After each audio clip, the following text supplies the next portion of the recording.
Am I live? What's going on here? No clue. I think I'm live. Sweet. All right, I am live.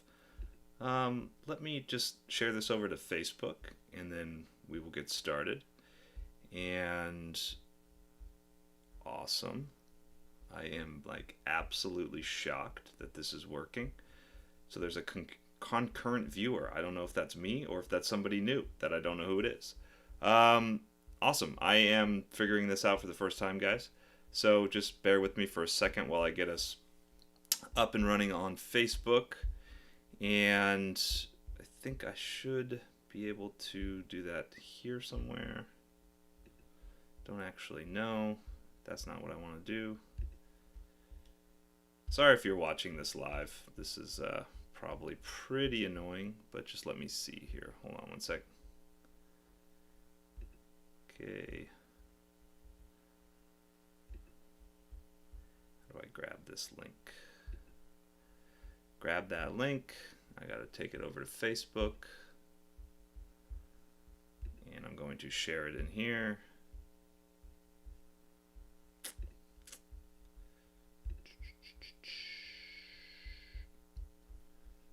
And once I do that, we will get going. What's on my mind?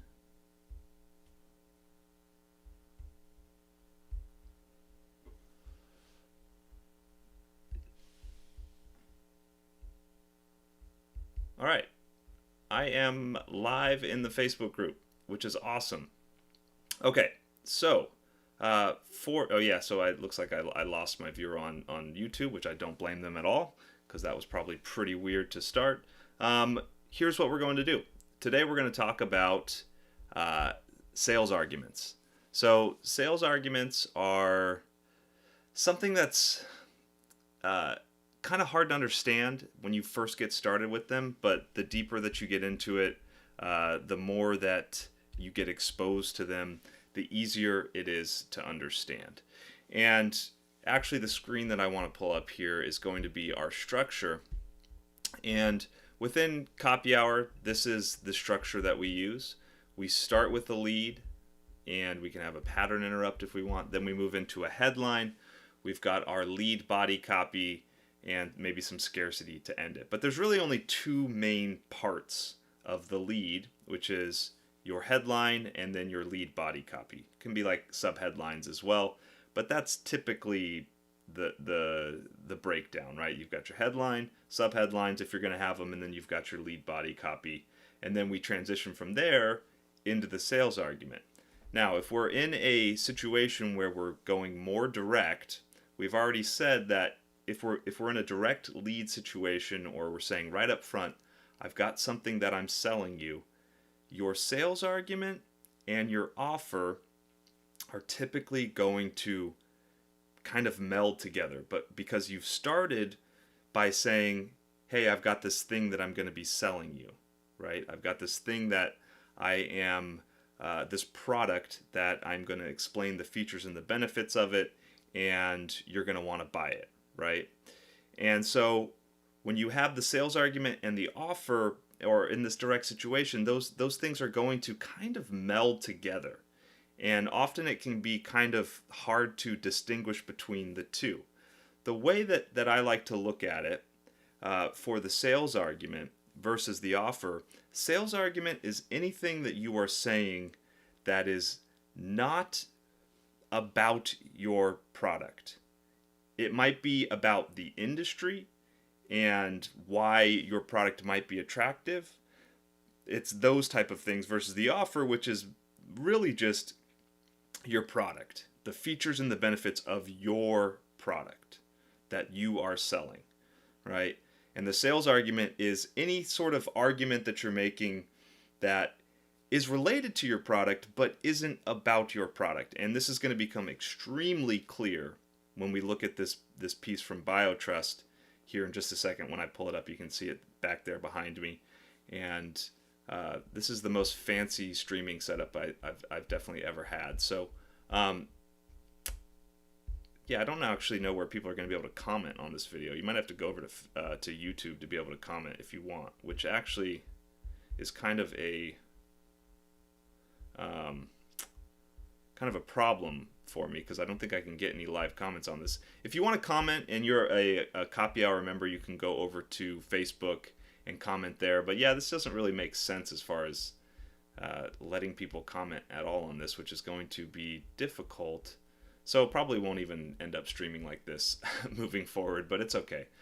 So for today, let me jump back down. I'm lost on my computer. As you can tell, I'm a super professional when it comes to live streaming. So with our sales argument and with our lead, where it gets even more confusing, and I need to find my other screen here, where it gets even more confusing is when we have an offer lead. An offer lead, again, is where you highlight immediately up front, here are the features and benefits of my product. Here's why,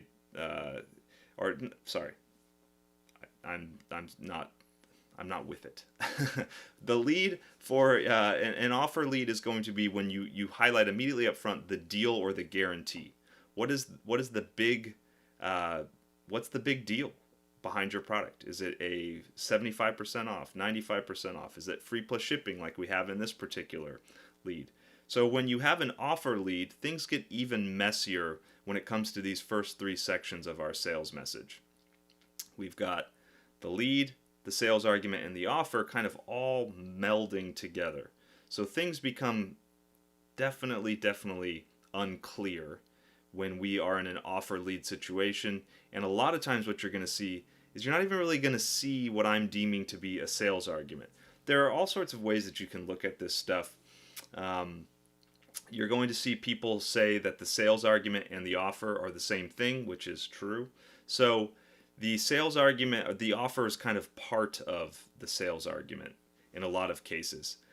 So you're going to see that around. But when I'm talking about the sales argument, at least within CopyHour, just to help us understand these things a little bit more easily, I'm making it so that the sales argument is anything unrelated to the offer. It's related, but it's not the offer. It's not the product, the core features and benefits of the product. So again, when we have an offer lead, that's really going to confuse things, right? Because then we've got the offer from this section that's pulled up into this section and maybe even into your sales argument a little bit. So it's tough, right? It's tough to distinguish between the two. So let's take a look at this in action. And actually, before we do that, there is this little chart that I have here. So you'll notice the awareness chart that we have, the awareness chart from Great Leads, where we have our awareness scale here, and then we've got our market sophistication scale. And again, those are two independent tools. We're just making a guess as to which one we're going to use. And from there, if we're in an offer situation, we can see that the type of sales argument, so the stuff down here in gray and orange and yellow, those are going to be the types of sales arguments. So when you're in an offer lead situation, a lot of times you're going to have an offer and promises type sales argument. Okay? Which really just means a lot of times you're just going to have, you're not even really going to have a sales argument. It's okay to have it, but a lot of times you won't even have it or you won't even see it. Then we've got, if you're in a little bit more of an indirect situation where you're starting maybe with the problem or you're even getting into the secret, and you can do that. You can use this type of sales argument for all sorts of different types of leads as well. So there's really no rules here. But a lot of times the myths and misconceptions sales argument is going to accompany a problem solution or a secret lead, because when you have those types of leads, you're saying that people have tried things, they've tried other solutions, they know that they have a problem, and so you need to explain to them why they haven't been able to solve that problem with other products and why your product is the one that they should check out. So that's what's going on with problem solutions and secrets. Something else to note, a lot of times with a promise lead, you will have a sales argument. And a lot of times it will be an opportunity sales argument. The reason that I put urgent kind of in brackets is because if it can be urgent, That's better. Opportunity just meaning you are laying out step by step why ultimately your product is going to be attractive. And we're going to look at these, and it just becomes much more clear when you actually look at one versus kind of just this high level theory stuff here. I guess this would be called theory. And then often a story can go either way. You can have any type of sales argument. You can mix the sales arguments within them, but like just like the lead, where you're going to have a promise in every lead, there you can have these different types of sales arguments within every type of sales argument. The way that I look at it is, what's the dominant feeling? What is the predominant feeling of that lead, or sorry, of that sales argument bit, that portion of the message?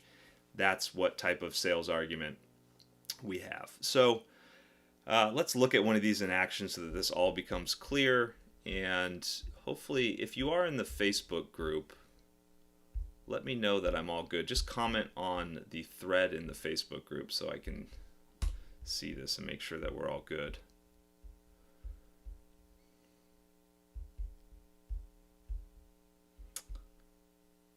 Whoa. So wow, that's crazy. Is that not coming through? Okay, maybe it is. This is green on here, and it looked like it was getting taken out. So post reach, 4 people have seen this. That's great. We're all good. All right, Paul.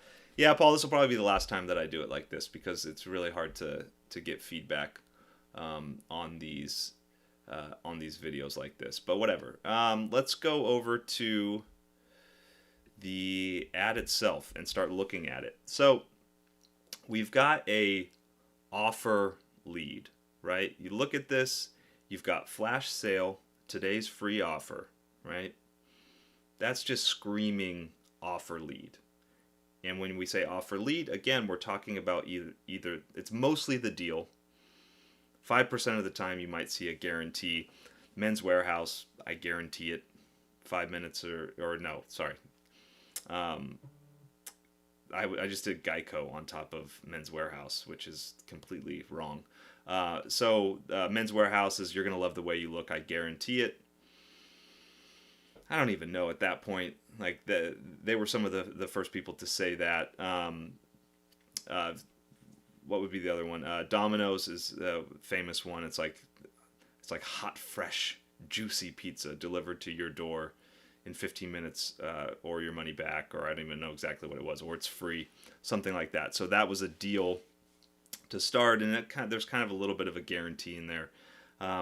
And so it's often just going to be the deal, because a lot of times your guarantee, unless you have a crazy weird guarantee, it's hard to come up with a guarantee, unless it's like certain types of products where it's like manufacturing or something that somebody might have to replace, and it would be a lot of money to replace it. Like if you're an air conditioning company or something, you could say, you could completely fully guarantee your product for 10 years or something along those lines, that you could start with. But a lot of us that are within CopyHour are not even going to be approaching that territory. Although, I mean, you could do it with some services that you have, or you could do it even with information products. Is like, this product is going to get you XYZ result, or I'll pay you $100.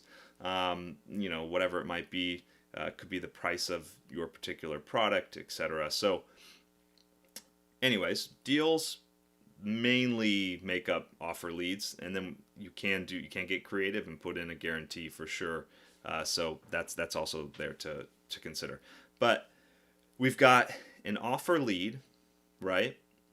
And right here we've got free offer, free BioTrust, Pro X10 live probiotics. And let me just read this really quick. So, live probiotics are mission critical to supporting immune function, digestive health, mood, stress management, skin health, and appetite. Pro X10's patented microencapsulation technology. So we're getting into the features and the benefits of this product immediately, right? Provides up to 5 times more living probiotics than other brands, with results in hours, not days or weeks. Nothing artificial, equivalent to 50 billion CFU, celebrating 1.7 million containers sold. So we've got a reason why. That's a very important, critical element of an offer lead, is to have, have some sort of reason why. Why are you doing this? And the reason that we do that is because if you start giving stuff away for free, people get skeptical, right? People get skeptical when you try to give stuff away for free. It's just how we work. Well, what's wrong with this? Why are you doing this? Like, did this suck in the first place? Did you just start with a price point just so you could discount it? People are savvy to that these days. So there's going to be something, and even if you don't even really realize it, that's something that kind of pops up for people. So if you're claiming that you have a deal, having a reason why is a good thing to have, right? And it's going to be something that can help. So yes, get your free 30 count bottle today. Just pay shipping. So we have a free plus shipping offer. And then here we're going to handle a couple of objections that people have about this particular industry. No monthly subscriptions, no strings attached, and we'll feed a hungry kid tomorrow in your honor. So another reason why. One, we're celebrating, and we're also going to feed a hungry kid in your honor. Try it for free. And then right down here, we've got more features, benefits, stuff, kind of pure benefits here in a lot of ways. So improves GI function, promotes bowel regularity, supports healthy balance of gut bacteria, improves digestion. So, and then we've got a picture of the product. We've got a button to buy it. We've got the picture of the product. We've got more like kind of trust seals and more features and benefits. And again, like hitting even kind of into the close of this particular offer lead. And then some important things with offer leads. The more that you can make it seem like it's an invitation, or see if people are qualifying to get the deal, the better, right? If you can have those things within your particular piece of copy, that is good in an offer lead situation. All right, what next? Okay, so again, so when we have an offer lead, we're going to have a lot of overlap, right? There's going to be a lot of overlap here.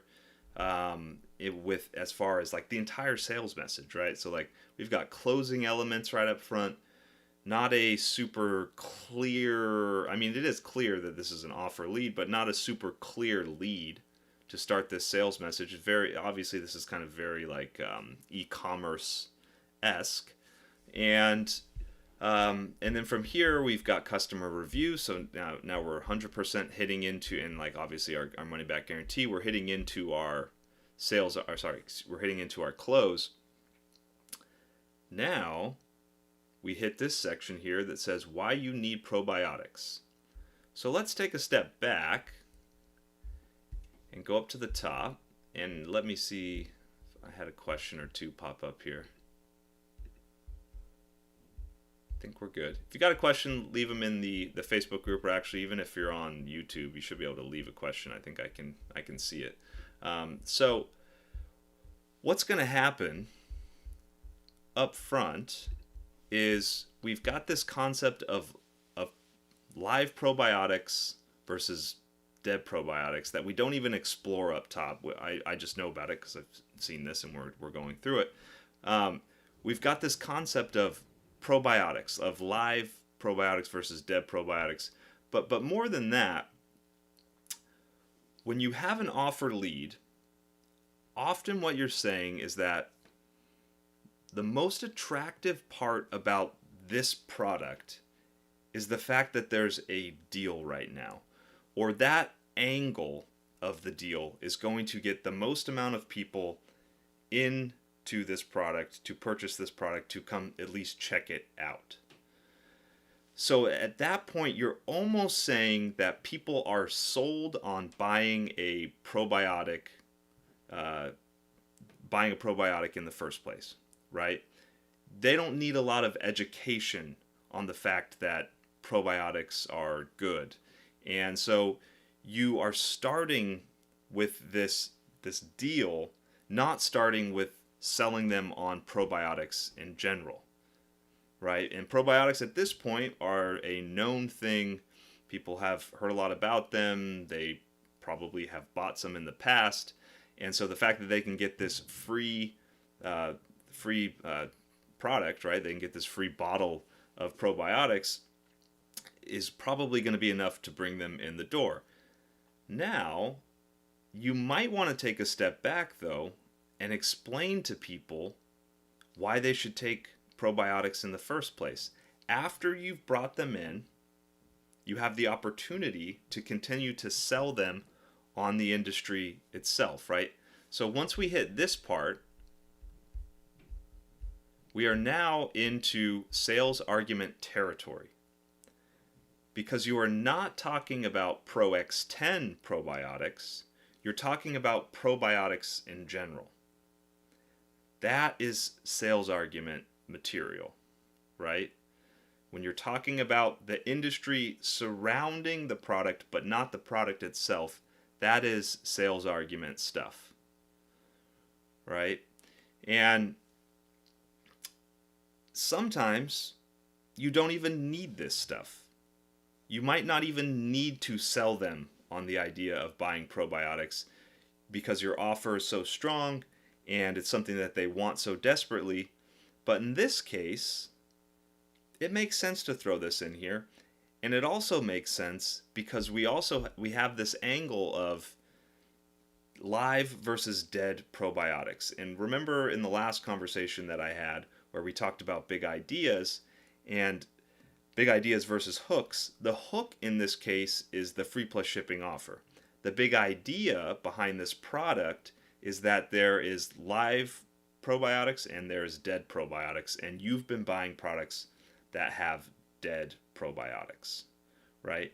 And so this is going to bring more people in, right? They should already be sold here because of you're saying I've got this offer, I've got this deal. They should already basically be sold. But then there might be something in their heads if they're not clicking on any of these buttons and they're not clicking on this button and they keep scrolling down. There might be those people that'll be like, you know what, I just bought a new thing of probiotics, or I've tried probiotics in the past and they haven't really worked. Like, I thought that maybe I was going to check it out, but I don't know.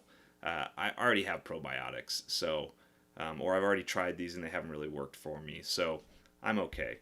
But then you hit them with this sales argument here, which describes probiotics, and maybe this is also going to pick up people that are like kind of interested in probiotics, right? And or at least interested in your product. And then we hit them with this next section that is a myths and misconceptions sales argument, where we start telling them that there's this concept of live versus dead probiotics, and the reason why the other products that they've tried in the past haven't worked is because they were filled with dead probiotics. And our product just so happens to have the most amount of live probiotics of any other, company out there. So sometimes we need to take a step back and tell them about the industry or the opportunity surrounding your product that is going to make your product attractive. And an easy way to do that is to basically just tell people why other products they've tried haven't quite worked. And that does a lot of things for you when you have sections like this of a sales message, because if people have tried things in the past and they haven't worked, or they're going to be skeptical about trying that particular type of product again, right? They're going to be skeptical about trying that particular type of product again. The other big thing that you might run into is people that have just recently purchased this type of product or another type of health product, and they're like, I don't need another thing that's going to do this. Well, let me tell you why the other thing that you might have bought might not get you all the way there. Okay?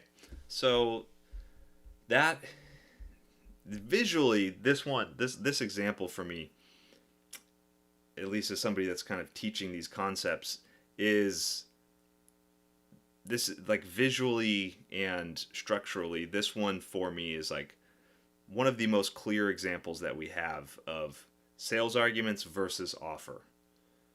Sales argument is stuff about probiotics. offer is stuff about Pro X10 probiotics, the product itself. Okay? So sometimes you need to sell them on the opportunities surrounding the product, and then you can then hit them with all this here. So then we jump back into features and benefits of our product, and now suddenly they're a little bit more willing to accept this. This is a little bit more exciting for them to read through this stuff. Okay, so, and this is all close, right? This is all closing stuff, and here's a solid reason why down at the bottom, and just kind of another reason why you should purchase. I consider this closing material down here. You could even think of it as a creation story if you wanted to, but we're going to talk about creation stories very soon. So, are there any questions that you guys have about sales arguments so far? I mean, I know we haven't done much. I think there's a little bit of a delay here, so that's okay. So, let's see if I can pull this back up. So again, kind of what's going to happen is if you start with an offer, often you're just going to most of the time you're going to immediately jump right into the features and benefits of your product. But then you might say, all right, I need to take a step back and describe why the overall industry is something people should be interested in, or I really need to set up my product a little bit more.